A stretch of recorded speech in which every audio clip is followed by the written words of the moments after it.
नमस्कार, मैं ऋचा भाटी आप सभी का स्वागत करती हूं आपके पसंदीदा कार्यक्रम आरोग्य में, और जहां पर हम आपको बताते हैं आयुर्वेद के चमत्कारों के बारे में। बहुत सारी चीजें हम यहां पर अपने एपिसोड में लेकर आते हैं ताकि आप भी भरोसा कर सके कि आयुर्वेद जो है वो किस तरह से चमत्कारी है। हरिद्वार कनखल के जाने माने वैद्य दीपक कुमार जी, वैद्य जी आपका बहुत बहुत स्वागत है आरोग्य में। तो सबसे पहले मैं यही जानना चाहूंगी, अस्थमा को न्योता किस तरह से हम देते हैं?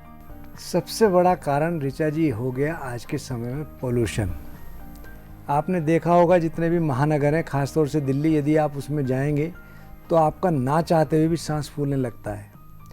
हमारे शरीर को जो मुख्य है प्राणवायु, जिसको ऑक्सीजन कहते हैं, उसकी वातावरण में कमी हो रही है। कार्बन डाइऑक्साइड इत्यादि बहुत ज़्यादा बढ़ रही है। और कुछ कारण है कि जो पेड़ थे जो ऑक्सीजन को देते थे और कार्बन डाइऑक्साइड को ग्रहण करते थे, पीपल हुआ, बड़ हुआ, नीम हुआ, ये काफ़ी कम हो गए और ऑक्सीजन सप्लाई हमारे शरीर को पूरी हो नहीं पाती। फेफड़ों को जोर लगाना पड़ता है, श्वास नली में इन्फेक्शन हो जाए या फेफड़ों में इन्फेक्शन हो जाए। और इसका प्रारूप मैं आपको बताऊं, उदरशूल उर में व्यथा। उदरशूल यानी कि पेट में दर्द होने लगे, उर यानी कि हृदय, हृदय में दर्द होने लगे। कनपटी पीड़ा प्राय, स्वाद रसाला नष्ट हो, पूर्व रूप कहलाए, यानी कि हमारे सिर में दर्द होने लगे, स्वाद रसाला, हमारी जीभ का जो स्वाद है वो नष्ट होने लगे। ये इसका प्रारूप है, ये पहले होने के लक्षण है। कफ प्रधान जब वात हो, तन में चारों ओर, इधर उधर घूमे सदा, श्वास कंप अति जोर। ये बीमारी आती तो बहुत जल्दी है, जाने में बहुत समय लगाती हैं और कई बार जिंदगी भर नहीं जाती, बहुत ज़्यादा परेशान करती हैं और हमारा शारीरिक श्रम ना चाहते हुए भी होने लगता है। हमारी एनर्जी लॉस होने लगती है और हमारा पैसा दवाइयों में अनावश्यक रूप से जाने लगता है। और अब बारी है उस बाइट की जो हमारी टीम आपके पेशेंट के पास गई और उनसे जाना कि किस तरह से वो आपके पास आए और आज स्वस्थ हैं। आइए देखते हैं किसने क्या कहा। जी, मैं आशीष कुमार दास कलकत्ता का रहने वाला हूँ। मेरा 2016 में मेरा राइट लेग में थोड़ा न्यूरोलॉजिकल प्रॉब्लम होता था। इसका बाद ऊपर से एक पेन होता था नी से नीचे के तरफ, फिर भी बहुत परेशान होता था, रात में नींद नहीं आता था।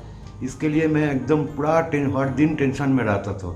इसका बाद डॉक्टर दीपक वैद्य के पता मिला, 2017 में आया था। उनको 1-2 महीना का मेडिसिन दिया था हमको। इसका मेडिसिन लेने का बाद तो बहुत अच्छा था, बहुत रिलीफ हुआ था। मेरा का सब कुछ प्रॉब्लम मिट गया था। फिर भी मेरा 2019 में फिर आया, मतलब फिर इस कोलकाता से मैं कोलकाता में मतलब बहुत एलोपैथी होम्योपैथी किया था, लेकिन इतना सारा मेरा रिलीफ नहीं हुआ था। फिर भी डॉक्टर वैद्य का मेडिसिन लेके मतलब बहुत मेरा प्रॉब्लम रिलीज हो गया था। कोलकाता से आशीष कुमार दास, इनको घुटनों में बहुत ज़्यादा दर्द रहता था, असहनीय दर्द था और काफ़ी जगह इन्होंने ट्रीटमेंट भी कराया, बट जब आपके पास आए तब इन्हें लगा कि शायद ये स्वस्थ हो रहे हैं और अपने आप को स्वस्थ महसूस भी कर रहे हैं कहीं ना कहीं। तो ये घुटनों का दर्द क्यों था इनमें? ऋचा जी, आज के समय में ये बीमारी बहुत तेज़ी से बढ़ रही है। इसके कई कारण हैं। मैं अक्सर एक बात कहता हूँ कि हमको 4 चीज़ों से बचना चाहिए। रिफाइंड चीनी, जब से रिफाइंड चीनी हुई तो मेरे संज्ञान में यह जब से शुगर बहुत तेज़ी से बढ़ी। रिफाइंड नमक जब से आया, हमने सेंधा नमक छोड़ा, तब से बीपी की शिकायत बहुत तेज़ी से बनी। रिफाइंड आटा, जब से ये मैदा और मैदे की चीज़ हम खाने शुरू करें तब से पेट हमारा कूड़ा घर बन गया, गैस इत्यादि बहुत तेज़ी से बढ़ने लगी। और चौथी जो मुख्य है, रिफाइंड तेल, जब से हमने रिफाइंड तेल का प्रयोग शुरू किया, इस प्रकार की दिक्कतें बहुत तेज़ी से बढ़ी।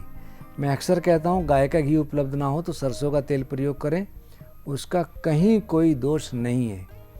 और जब से रिफाइंड, आप खुद प्रैक्टिकल करें, 1 लीटर रिफाइंड तेल ले लें, उसमें 1 ही लीटर कोई सा तेल डाल लें तो आप देखेंगे कि आप उसमें भी फैट ख़त्म हो गया, उसमें जो केमिकल पड़ा है उस फैट को ख़त्म कर देता है। इसी प्रकार ये जो घुटनों के बीच में हमारा लुब्रिकेंट होता है, इस चीज़ को हम खाने से ये लुब्रिकेंट कम हो जाता है, जिसके कारण इस प्रकार की दिक्कतें बन रही हैं। तो हमारे आयुर्वेदिक में मैं कह सकता हूँ ऐसे बहुत से पेशेंट हुए जिनको डॉक्टर्स ने कहा था नी रिप्लेस कराना पड़ेगा, और वो भगवान के आशीर्वाद से बिल्कुल स्वस्थ हुए। कुछ दवाएं जैसे कि शिलाजीत वटी, दशमूल घन वटी और मनोहर बूंद रामफल वटी, ये हर प्रकार के 80 प्रकार के वात रोग हैं, सब में निसंकोच निसंदेह आप दे सकते हैं। इसका सेवन करें। निश्चित रूप से यदि हम इनको नियम पूर्वक विधि पूर्वक सेवन करें तो निश्चित रूप से वात रोग से निजात मिलती है। और वात रोग का मुख्य कारण है कब्ज। कब्ज हमारे शरीर में पेट में नहीं रहनी चाहिए। उसके लिए त्रिफला या प्रवाहिकार चूर्ण नियमित रूप से हम सेवन करें। और साथ में जिनको बहुत ज़्यादा दिक्कत है उसके लिए आयुर्वेद में एक बहुत अच्छी दवा है व्रतवात चिंतामणि रस। ये गोल्ड प्रिपरेशन है, किसी अच्छी फार्मेसी की ही लेनी चाहिए। इसमें गोल्ड मुख्य घटक है और यही काम करता है। 1 ग्राम व्रतवात चिंतामणि, 1 ग्राम समीर पन्नग, 2 ग्राम एकांगवीर और 5 ग्राम प्रवाल पिष्टी, इसको मिलाकर 15 पुड़िया बनाकर प्रातःकाल इनको सेवन कराई। बेल के पत्तों के रस या दूध के साथ इसको सेवन करें तो धीरे धीरे हमारे बॉडी से इस तरह की बीमारियां दूर होती हैं। और आपने देखा भगवान के आशीर्वाद से इनको लाभ मिला।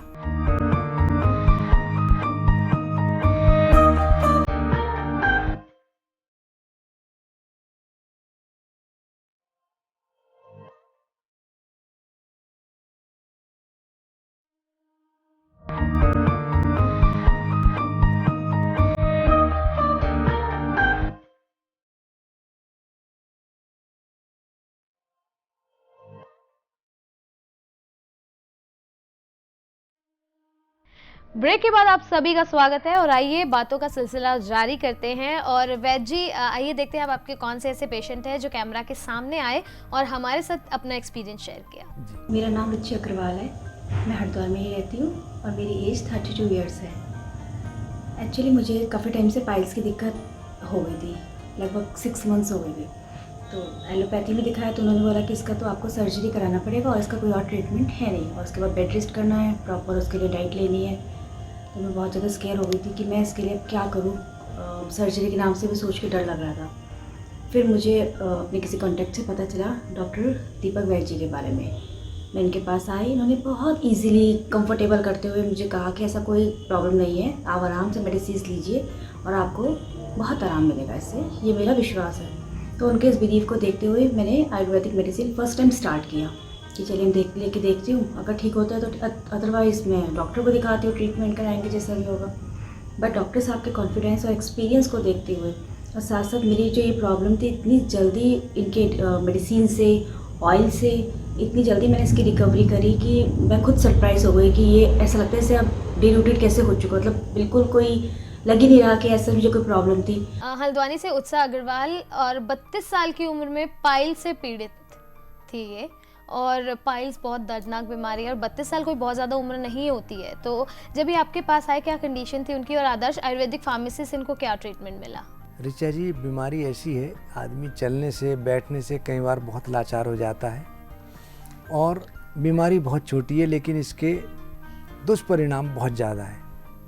जब आदमी खाता पीता है तो निश्चित रूप से सोच इत्यादि निवृत्त होने के लिए जाएगा ही, और जब वह सोच इत्यादि के लिए जाता है तब जब सोच निकलता है तब आदमी दर्द से बहुत परेशान हो जाता है।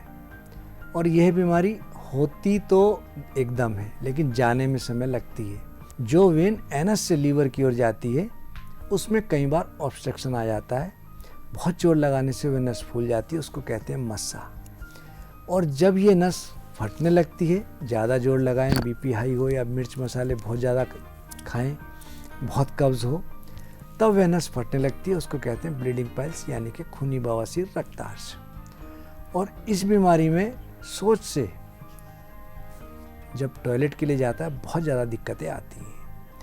और इसके लिए मैं इतना कहूँगा, मूली रस में डालकर नित्य जलेबी खाए, अल्प दिवस सेवन करे, बवासीर मिट जाए। लेकिन आज के समय में कुछ इस तरह के जो उपाय हैं बीमारी बहुत ज़्यादा होने पर कार्य नहीं करते। इसके लिए हम अपनी एक आयुर्वेद अपनी फार्मेसी में दवा बनाते हैं, बवासीर की दवा।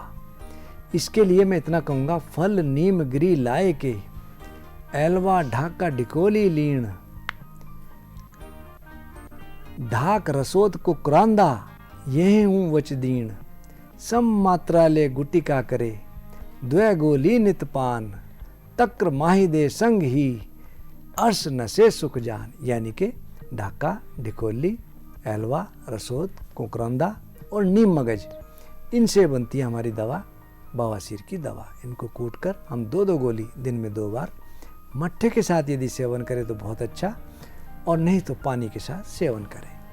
और इस बीमारी का मुख्य कारण है कब्ज़। हमारे शरीर में कब्ज़ नहीं रहनी चाहिए, उसके लिए हम देते हैं प्रवाहिकार चूर्ण। यदि किसी को ब्लड आता है तो उसके लिए प्रदरिपु साथ में लगाते हैं। वैसे तो प्रदरिपु लेडीज़ के लिए है, लेकिन रक्तपित्त चाहे वो नक्सीर का हो या ब्लीडिंग पाइल्स का हो, उसको भी ये बहुत अच्छा लाभ देता है।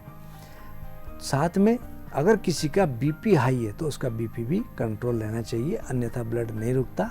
तो मैंने इनको प्रवाहिकार चूर्ण दिन में 2 बार 1-1 चम्मच, और साथ में बवासीर की दवा 2-2 गोली दिन में 2 बार दी। और इनके सेवन से इनकी कोष्ठ शुद्धि हुई। और मस्सों के लिए रक्त विकार नाशक साथ में दी, रक्त विकार नाशक और बवासीर की दवा 2-2 गोली इन्होंने 2 बार सेवन करी। भगवान के आशीर्वाद से इनकी कोष्ठ शुद्धि हुई। जो मस्से थे धीरे धीरे सूखे, और हम एक तेल बनाते हैं बवासीर के मस्सों का तेल, जिसको हम अंदर पिच भी करवाते हैं और मस्सों पे भी लगवाते हैं। धीरे धीरे मस्से उससे झड़ने लगते हैं। आपने देखा कि भगवान के आशीर्वाद से इनको बहुत लाभ मिला, ये स्वस्थ हैं। इस बीमारी में मिर्च, मसाले, खटाई, तले पदार्थ, गर्म चीज़ों का पूर्णतः परहेज करना चाहिए। आपने देखा होगा बहुत से लोग मूंगफली या काजू बादाम बहुत ज़्यादा मात्रा में खा लेते हैं, या मिर्च मसाले बहुत ज़्यादा खा लेते हैं, तब ये बीमारी एकदम से क्लिक करती है। तो ऐसी अवस्था से बचना चाहिए।